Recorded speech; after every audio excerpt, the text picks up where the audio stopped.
Hello guys, good evening. কি অবস্থা? আবারও চলে আসলাম অনেকদিন আমার সেই পরিচিত, আমার সেই জানাশোনা, আমাদের সেই কি বলবো এটা, আমার সেই প্রাণপ্রিয় কলেজ, আমাদের চাঁদপুর গভর্নমেন্ট কলেজ।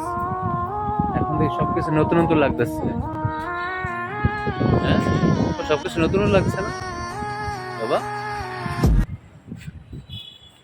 সবচেয়ে জিনিসটা খারাপ লাগছে এটাই যে, ঠিক আছে পুরাতন ভবন ভেঙে ফেলছে, ভেঙে নতুন ভবন তৈরি করবে, ভালো কথা, কিন্তু মুজিবের যে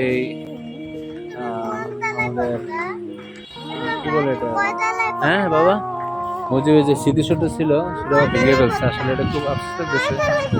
এই সামনে কয়তাল নাম ডিপার্টমেন্ট গো, আমি আমার মামনি আসছি, এটা ভেঙে ফেলছে, ভালোই খারাপ না বাবা।